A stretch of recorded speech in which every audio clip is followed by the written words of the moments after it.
J'espère que tu n'as pas oublié les glucides. T'es fou. Éviter la sous-alimentation, c'est très mauvais. Hein.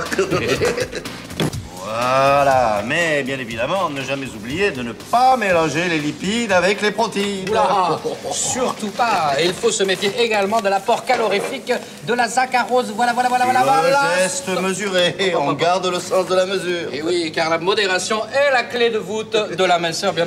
Hop. Oh, très peu, ami, très peu. Voilà. Et manger à heure régulière, très important. Très important, et il faut mâcher, parce que la mastication régule. La sécrétion des sucs gastriques. Absolument. Il ne faut pas mélanger les lipides et les glucides. Oh, avec la tête. Les glucides d'un côté, les lipides de l'autre. Stop! N'écoutez surtout pas ces conseils. Comment? Non, c'est pas moi qui est en train de manger une Nutella. Bonjour à tous, c'est Julien, j'espère que vous êtes en forme et aujourd'hui je vais aborder un sujet qui suscite beaucoup d'interrogations, l'alimentation. Au passage, tout ce que je vais dire dans cette vidéo ne tient qu'à moi et à ce que je pense, ce n'est donc pas une science exacte, ok? Donc vous pouvez être d'accord ou pas d'accord. Aujourd'hui, dans le monde du CrossFit, nous mettons en avant deux façons différentes pour s'alimenter. D'un côté, nous avons la diète zone et d'un autre côté, nous avons la diète paléo. Voyons dans un premier temps la diète paléo. Le but de la diète paléo est de se nourrir comme on le faisait à l'époque du paléolithique, là où l'agriculture moderne n'existait pas. En gros, nous devons donc nous nourrir de la même façon que nos ancêtres, soit uniquement avec les aliments que la nature nous offre. Comme vous venez de le comprendre, la diète paléo va faire appel à des produits qui ne sont pas transformés par l'homme. Dans le cas où vous souhaitez savoir si un aliment est paléo ou non, il vous suffit juste de vous poser la question: si jamais je le montre à ma mère, est-ce qu'elle sait ce que c'est? Si jamais je le montre à ma grand-mère, est-ce qu'elle sait ce que c'est? Si jamais je le montre à l'arrière-grand-mère de ma grand-mère, est-ce qu'elle sait ce que c'est? Et si vous avez la réponse, ça veut dire que oui ou non, cet aliment est paléo. Par exemple, prenons un granola. Je le montre à ma mère, elle sait ce que c'est. Je le montre à ma grand-mère, il y a des chances qu'elle le sache. Et si je le montre à son arrière-grand-mère, elle va te dire: je sais pas ce que c'est. Tandis que si je lui montre une banane, ma mère le sait, ma grand-mère le sait, et mon arrière-arrière-grand-mère, elle sait ce que c'est. Ça marche? Pour les plus fainéants, je vais vous citer tous les aliments que l'on peut retrouver dans une diète paléo, qu'on peut manger quasiment presque tout le temps. Alors nous avons d'abord en viande les viandes fraîches, bœuf, porc, poulet, canard, les viandes surgelées, viande hachée, steak haché, tout ce qui est lardon, jambon fumé, charcuterie, oui parce que la diète paléo ne fait pas attention aux graisses. Elle met en avant le fait que même si on mange des bonnes graisses, c'est pas mauvais pour la santé. Les œufs, les poissons gras comme la truite ou le saumon, les fruits de mer comme la crevette ou les crabes, ou alors le thon, le maquereau, les sardines en boîte. Elle nous dit aussi qu'on peut manger quasiment tous les fruits. Donc soit les fruits surgelés, soit les fruits secs, abricots, figues, dattes, pruneaux. Les légumes, donc ça bien évidemment dans n'importe quelle diète on mettra les légumes en avant. Donc légumes frais, légumes surgelés. Elle met en avant aussi les bonnes graisses, comme la graisse de canard, l'huile d'olive, la graisse de coco. Tout ce qui est oléagineux, donc comme les amandes, les noix de cajou. Et puis bien évidemment pour assaisonner vos plats, tout ce qui est épices. On peut retrouver de l'origan, du curcuma, du curry, du poivre, etc.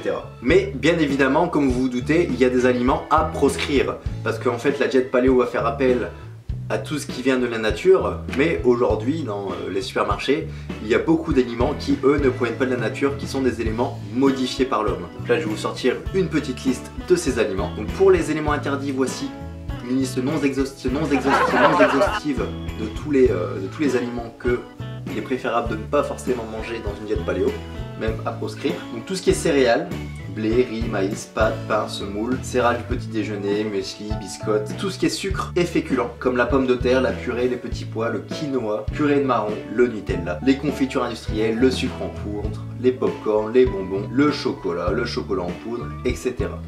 Bon, le chocolat, s'il est au-dessus de 80%, pourquoi pas. Les légumineuses, lentilles, haricots blancs, pousses de soja, pois chiches, les huiles, huile de tournesol, d'arachide, de maïs, de colza. Et les autres trucs qu'on peut retrouver dans nos placards, comme les soupes en boîte, les sauces spaghetti, le ketchup, les chips, les préparations pour gâteaux, les crêpes, etc. Ce qu'on peut retrouver dans nos réfrigérateurs, donc tout ce qui est produits laitiers, donc le lait, le fromage, les yaourts, la margarine, les crèmes dessert, tout ce qui est sucre, comme le jus de fruits, s'il y a du sucre ajouté, ou les sodas bien évidemment. Et Vous venez d'assister au E le plus long de l'histoire.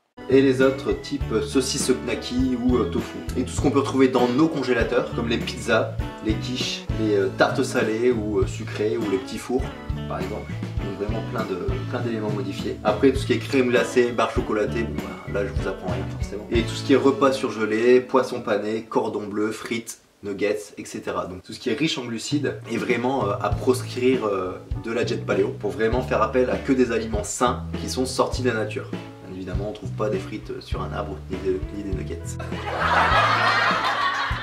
Donc voilà, nous allons voir à peu près une liste d'aliments sains conseillés et d'aliments non conseillés pour la diète paléo. Donc si jamais vous êtes un peu dubitatif par rapport à ce style de diète, je vais vous faire là une petite liste des éléments bénéfiques de la diète paléo. Alors la diète paléo, on va prendre quelques bénéfices parce que là il y en a plus de 18. Donc le premier, réduction du risque de développer certaines maladies dégénératives, y compris le cancer, le diabète de type 2, le déclin neurologique. Cette baisse serait liée à la baisse de la consommation de glucides ainsi qu'aux apports accrus aux fruits et légumes, qui sont riches en antioxydants, vitamines, minéraux et phytonutriments. Donc déjà un bon petit argument. Deuxième, diminution des douleurs inflammatoires liées à l'amélioration du rapport acide-base et du ratio oméga 3 oméga 6.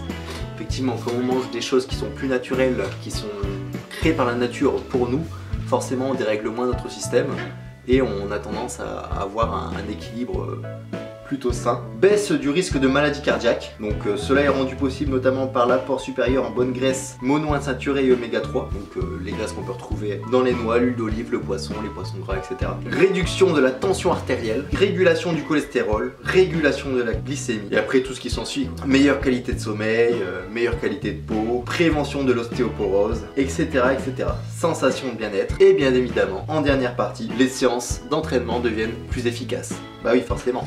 Si on a un meilleur carburant, et ben c'est sûr qu'on fonctionne mieux. Et pour ceux qui sont encore dubitatifs suite à la liste des arguments que je viens de vous donner, et bah allez vous faire foutre. J'ai plus faites chier. Maintenant, parlons de la seconde diète, la diète zone. Alors comment ça fonctionne? En fait, avec cette diète, vous avez le droit de tout manger. Oui, oui, vous avez bien entendu, tout manger. Mais vous allez me dire, c'est extraordinaire, c'est la diète qu'il nous faut. Oui, mais il y a un mais. En fait, tout va se jouer au niveau des quantités. La diète zone va découper vos repas en ce que l'on appelle des blocs et vous devrez vous alimenter avec 5 repas dans la journée. Donc c'est 3 repas et 2 collations. Dans cette diète, 7 grammes de protéines représentent un bloc, 9 grammes de glucides représentent un bloc et 1,5 g de lipides représente aussi un bloc. En fait, si on parle de pourcentage, c'est le pourcentage qui est mis en avant par CrossFit, qui est de 40% de glucides, 30% de lipides et 30% de protéines. Donc par rapport à votre sexe, à votre activité physique, à votre taille, vous allez vous retrouver dans un tableau où vous allez sélectionner quelle diète zone correspond le plus à votre morphotype. Voilà un exemple du tableau que vous pouvez voir ici. Par exemple, si je suis une femme de taille moyenne, je dois manger 2 blocs à chaque repas. Soit 2 blocs de protéines, soit 14 grammes, soit 2 blocs de glucides, soit 18 grammes de glucides, soit 2 blocs de lipides, soit 3 grammes de lipides à chaque repas. Autre exemple, si je suis un homme musclé, athlétique, qui fait du sport, je vais devoir manger 5 blocs à chaque repas. Donc 35 grammes de protéines, 45 grammes de glucides et 7,5 grammes de lipides. Puis, à l'aide d'un second tableau, vous allez savoir quel type d'aliments à consommer en fonction des quantités qui vous sont proposées. Par exemple, dans le tableau, un bloc de protéines est égal à 43 grammes de saumon pesé cuit. Un bloc de glucides est égal à 1 kiwi ou 12 asperges. Un bloc de lipides est égal à 3 amandes. Il y a aussi un second tableau avec tous les mauvais glucides à proscrire, mais si vous en avez envie, vous pouvez en manger, mais en respectant les quantités prescrites. Bon, ok, là je comprends, ça vous avance pas trop. Je vais donc vous donner un exemple plus concret. Pour le repas du midi de ma femme de taille moyenne qui doit manger 2 blocs à chaque repas, nous allons lui préparer par exemple 80 grammes pesés cuits de viande hachée grillée avec un demi-pain hamburger auquel on ajoute des cornichons, de la moutarde et de la salade ainsi que 2 cuillères de soupe d'avocat. Qui fait environ 28 grammes pesés. Donc ici nous avons une répartition par bloc, nous avons les protéines, les glucides et les lipides. Donc les protéines avec la viande hachée, les glucides avec le pain et les lipides avec l'avocat. Et pour notre homme sportif, nous allons lui préparer par exemple 142 grammes de thon en boîte, 5 cuillères à café de mayo allégé, une tranche de pain et une pomme et demie. Donc, comme on vient de le voir, les 5 blocs de protéines sont représentés par le thon en boîte, les glucides sont représentés par la pomme et le pain, et les lipides par la mayo allégée. La Diet Zone ne proscrit pas vraiment de nourriture, donc on peut aussi bien manger du pain, de la mayo, etc. Le tout est vraiment de respecter les doses qui sont mises en avant par la diète. Et bien sûr, ne pas abuser des mauvais glucides. De plus, cette diète n'est pas fixe. En fait, elle va vous permettre de construire votre base alimentaire par rapport au tableau que vous avez vu juste avant. Si jamais vous voyez que cette base ne vous correspond pas forcément, par exemple vous devez manger 3 blocs de protéines et au final vous voyez qu'avec 2 vous êtes complètement rassasié, et bien vous l'adaptez, vous prenez 2 blocs au lieu de 3, si vous avez un petit peu plus de glucides parce que vous êtes fatigué, vous prenez un bloc de glucides en plus, etc. Le but est en fait de l'ajuster par rapport à son propre ressenti, parce que bon, on le sait que chaque homme est différent, donc chaque homme ne peut pas réagir comme un tableau le demande. Toujours respecter les doses qui sont proscrites, mais en régulant par rapport à vous. Donc pour conclure, par rapport à ces deux diètes, il n'y a pas vraiment de diètes qui sont conseillées pour les crossfitters. Le tout est d'essayer de s'y retrouver. Les diètes que je vous ai présentées sont utilisées par la plupart des crossfitters qu'on peut voir, mais le but est de trouver celle qui vous correspond et l'ajustement qui vous convient pour que vous puissiez évoluer. Parce qu'une diète peut marcher chez quelqu'un, mais ne peut pas forcément marcher chez quelqu'un d'autre. Pour moi, la Diet Zone paraît être la diète qui est le plus facilement mise en place parce qu'elle n'enlève aucun aliment.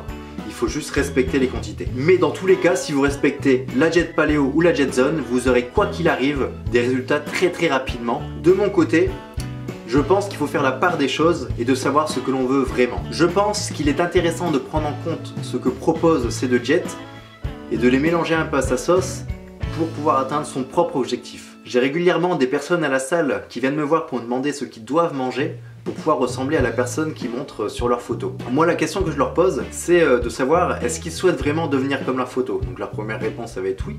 Mais je vais leur dire que cette personne, sur cette photo, elle fait beaucoup d'efforts, elle s'entraîne beaucoup, et elle a une diète stricte qui ne correspond pas forcément à leur objectif de vie. Donc je leur demande, est-ce qu'ils sont prêts à arrêter leur sortie du week-end où ils vont picoler au bar avec leurs potes devant le match de foot pour pouvoir avoir ce physique-là, ou alors ils peuvent pas justement arrêter ce rituel du week-end à défaut de ne pas avoir ce physique-là. Et au final, quand on fait l'analyse, je me rends compte que ces personnes-là sont pas prêtes à arrêter leur petit plaisir pour pouvoir juste avoir des abdominaux saillants. Je leur conseille donc d'avoir l'alimentation la plus saine possible durant la semaine. Par exemple, des moments où on est seul chez soi, on n'est pas obligé de manger mal pour réussir, donc d'essayer d'avoir vraiment une alimentation saine le plus longtemps possible, mais dès qu'on les invite, dès qu'ils doivent sortir, dès qu'ils peuvent faire autre chose, et ben qu'ils fassent, c'est pas grave. De toute façon, pour la plupart, c'est pas votre physique qui va aujourd'hui vous faire gagner de l'argent. Vous allez à la salle pour vous amuser, vous allez à la boxe pour vous éclater avec vos potes. Voilà, c'est pas demain que vous allez participer aux games et que vous allez finir premier et que vous allez gagner plus de 275 000 $. Pour moi, quand nous n'avons pas de bonnes raisons de mal manger, il faut manger correctement. Mais si on nous invite, et ben allez-y, profitez. Car bon, quand vous aurez refusé 10 fois un petit resto de fin de semaine avec vos meilleurs potes, au bout d'un moment ils vont vous lâcher et c'est pas vos abdominaux qui vont venir vous consoler une fois que vous serez en dépression. Donc faites-vous plaisir de temps en temps, tout en essayant de limiter les dégâts le reste de la semaine, en essayant d'avoir une alimentation la plus saine possible. Et voilà, c'est terminé pour aujourd'hui. J'espère que vous avez appris des choses. N'hésitez pas à partager ma vidéo à quelqu'un qui ne sait pas comment se lancer dans une diète ou à quelqu'un qui souhaite avoir des bases pour commencer sa diète. Petite dédicace à mes potes qui vont bien rire en voyant cette vidéo car ils savent très bien que je suis plus un adepte de la diète grosse frite plutôt que de la diète légumes. Mais bon, comme dirait JC, je sais que je plais pas à tout le monde, mais quand je vois à qui je plais pas, je me demande si ça me dérange vraiment. En attendant, n'oubliez pas que la diète ne doit pas devenir maladif et qu'il faut toujours se faire plaisir car, comme je disais tout à l'heure, pour une grande majeure partie d'entre nous, ce n'est pas le crossfit des hauts niveaux qui va nous permettre de payer nos impôts. Donc éclatez-vous et cherchez toujours à kiffer, à vous dépasser et à exploser vos PR.